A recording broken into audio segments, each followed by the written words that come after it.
আল্লাহ সুবহানাহু ওয়া তাআলা রিজিকের মালিক। রিজিকের মালিক কে? আল্লাহ। রিজিকের মালিক হচ্ছে আল্লাহ, তার একটা নাম হচ্ছে রাজ্জাক, তিনি রিজিক দেন। একটা মেয়ের বয়স যদি 40 হয়ে যায়, বিজ্ঞানকে, গোটা পৃথিবীর বিজ্ঞানকে ডেকে আনেন, যত টেকনোলজি আছে সব নিয়ে আসেন, তারপরে বলেন ওই মেয়েটার স্তন থেকে এক ফোঁটা দুধ বের করে দেখাতে পারবে না। পারবে? কিন্তু যখনই মেয়েটার বেবি কনসেপ্ট করবে, সঙ্গে সঙ্গে আল্লাহ সুবহানাহু ওয়া তাআলা রিজিকের ব্যবস্থা করে দেয় না ভাইজান? কাঠ ঠোকরা পাখিগুলো দেখেছেন? ওই যে উই পোকাগুলো দেখেছেন না ভাইজান? উই পোকার রিজিক দেখেন কি আশ্চর্য, গাছের গুঁড়ো চেপে চেপে খায়, খাচ্ছে না ভাইজান? মানে ওর রিজিক আশ্চর্য, গাছের মধ্যে ঢুকে আপনার বাড়ির এই জিনিস এই জিনিসগুলো খেয়ে ওটা ওর রিজিক। আল্লাহ যখনই কোনো মানুষকে দুনিয়াতে আসে, সংসার রিজিক আল্লাহ দিয়ে পাঠিয়ে দেয়। একটা মেয়ে যখন বেবি আজকে কনসেপ্ট করেছে, কিভাবে বুঝবেন? তার মেনস্ট্রুয়েশন আজকে স্টপ হয়ে যাবে, রজস্বলা আজকে বন্ধ হয়ে যাবে। কেন?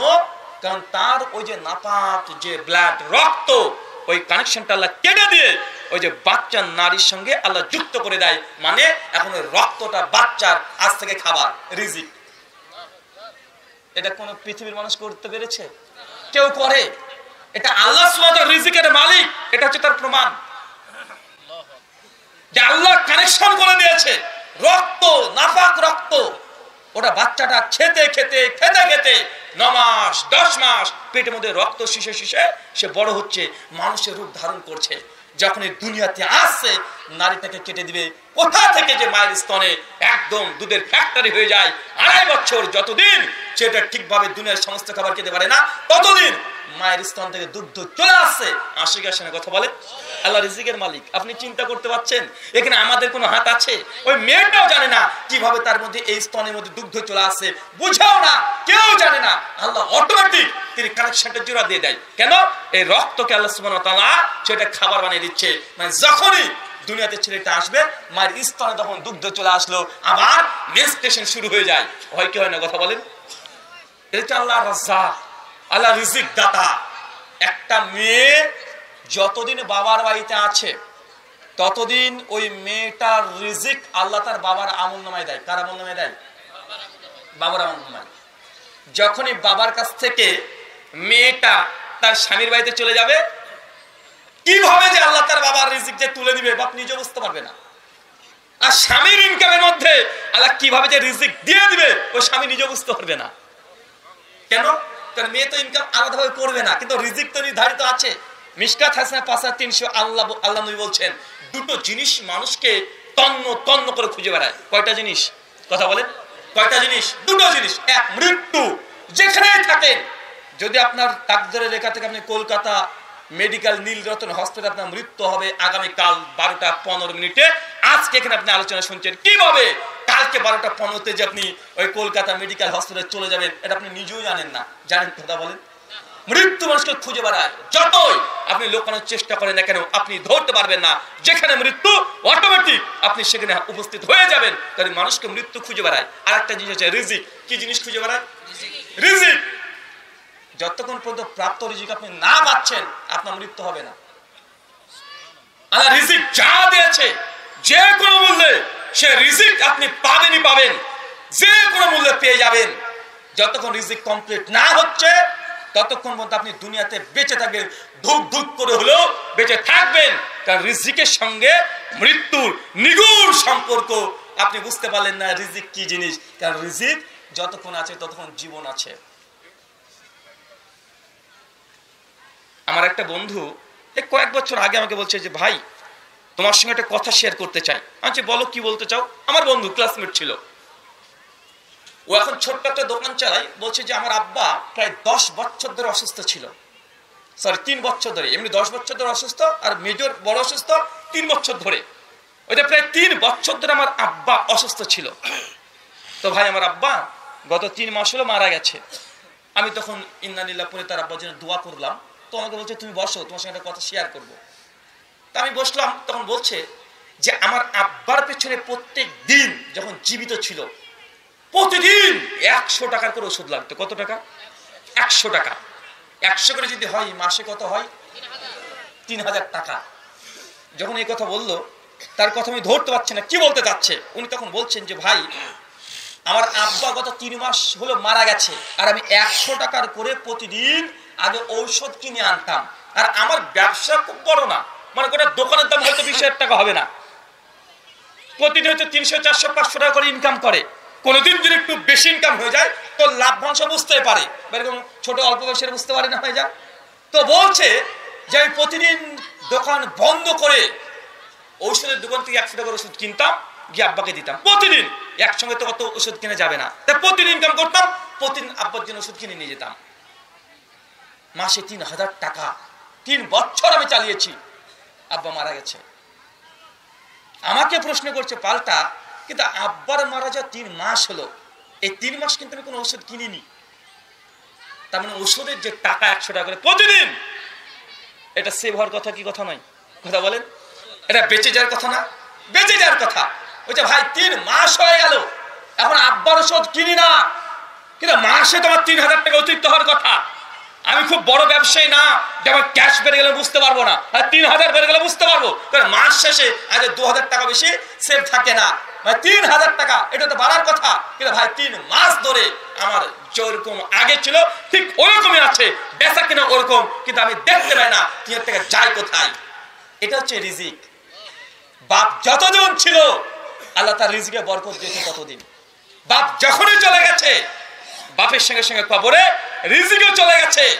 দুনিয়াতে আমরা মারামারি করছি, আব্বা মা 2 জন। বড় ভাই বলছে আমি মাকে নিচ্ছি, ছোট ভাই বলছে তুই বাবাকে নে, ভাগ করে দিয়েছে। চিন্তা করতে পেরেছেন? বাপ মা 40-50 বছর ধরে এক বিছানায় ছিল, কিন্তু বড় হয়েছে ছেলে, একজনকে পাঠিয়েছে একতলাতে, একজন 2 তলাতে। কেন? বড় ভাই আর মেজো ভাই তারা একজনই মা বাবার দায়িত্ব নিতে চায় না, ভাবছে যে দায়িত্ব নিলে খরচ বেড়ে যাবে, বৃদ্ধি পাবে। ভাই এমন চিন্তা আছে না? কথা বলেন। আরে বাপ মা দায়িত্ব নিয়ে নেন, আপনার বাপ মা রিজিক যা আছে আল্লাহ আপনার আমল নামায় আপনার ইনকাম সোর্সের মধ্যে কিভাবে দিয়ে দিবে এটা আপনি চিন্তা করিয়েন না। আপনি যখন পেটে ছিলেন কিভাবে রক্তকে খাবার বানিয়ে দিয়েছে আপনি মনে ভুলে গেছেন। রিজিক আল্লাহ দেয়। আপনি যখনই পিতামাতার দায়িত্ব নিয়ে নেবেন, একটা গরিব মিসকিন মানুষের দায়িত্ব নিয়ে নেবেন, একটা ইয়াতীমের দায়িত্ব নিয়ে নেবেন, ওই ইয়াতীমের রিজিক আছে। যখন একটা দায়িত্ব নিয়ে নেবেন, কিভাবে তার আমলনামার যে রিজিক আপনার আমলনামা আল্লাহ ট্রান্সফার করে দিবে এটা আপনি কল্পনা করতে পারছেন না, আপনি বুঝতে পারেন নাই। আল্লাহ নবী এই জন্য বলছে রিজিক হচ্ছে নির্ধারিত। একজন মানুষ যতক্ষণ তার প্রাপ্ত রিজিক না পায় ততক্ষণ আল্লাহ তাকে মৃত্যু দিবে না। অতএব হালাল তালাশ করো, হারাম থেকে দূরে থাকো, কারণ তোমার রিজিক যা আছে এটা হালাল ভাবে পাবা। কিন্তু তুমি যদি হালাল পথে না গিয়ে হারাম ভাবে অর্জন করে নাও, গুনাহটা হয়ে গেল। একটু সবর করলে হালাল ভাবে আসতো, একটু সবর করলে হালাল ভাবে আসতো। কথা বুঝতে পারলেন না ভাইজান? আপনি বাড়ি বাটকাতে কম দিচ্ছেন, প্রতিদিন কম দিচ্ছেন, আর ভাবছেন যে অনেক লাভ করলেন, দিন শেষে কোনো লাভই নাই, কোনো লাভ নেই। চিটারি করে, বাটপারি করে, সুদ খেয়ে, ঘুষ খেয়ে, প্রতারণা করে, চাঁদাবাজি করে আপনি ইনকাম করছেন, কিন্তু দেখবেন দিন শেষে একই জিনিস, দিন শেষে একই জিনিস হবে। একজন গরিব মিসকিন মানুষের যদি ছেলে জ্বর হয়, 1 টাকার ক্যালপল না পাকলে ভালো হয়ে যায়। আর আপনার মেয়ের যদি একবার জ্বর হয় একদম কলকাতাতে চলে যেতে হয় কি হয় না? কথা বলেন। রিজিক এটা আলাদা জিনিস, বরকত এটা আলাদা জিনিস। আপনি এখনো বুঝতে পারেননি। গোটা বিশ্ব জগতের সবচেয়ে ধনী ব্যক্তির নাম জানেন? ও তো অনেক আগেকার বিল গেটস, এলন মাস্ক। গোটা বিশ্বের মধ্যে সবচেয়ে ধনী, সবচেয়ে ধনী। কত মিলিয়ন, মানে কোটি হিসাব করলে হবে না, মিলিয়ন ট্রিলিয়ন হিসাব করতে হবে, মানে এত টাকা। 2021 সালে করোনা লকডাউনের পরে সে টুইট করেছে কি জানেন? পৃথিবীর সবচেয়ে আজকের দিনে ধনী ব্যক্তিটা রাত্রিতে ঘুমাতে পারে না, ডিপ্রেশন, চিন্তা, এই জন্য মেডিসিন খেতে হচ্ছে তাকে প্রতিদিন, মানে ওষুধ না খেলে সে ঘুমাতে পারে না। এখন বলেন তো এত কোটিপতি হয়ে কি হলো আমার? কি লাভ হলো এত কোটিপতি হয়ে? রাত্রে ঘুমাতে পারে না, ঔষধ লাগে, মেডিসিন লাগে, ডিপ্রেশন। তো কোটি টাকার খাটের কি লাভ যদি ঘুমই না আসে? 10 কোটি টাকার খাট কিনেছে, ওই খাটে যদি ঘুম না আসে লাভ আছে? কথা বলেন। সারা এদিক ওদিক করতে করতে শেষ, কি লাভ হলো? 2 কোটি টাকা দিয়ে ঘড়ি কিনেছেন, 5টা 45 মিনিটে ফ্লাইট ছিল, ঢুকেছেন 5টা 46 মিনিটে, লাভ কি?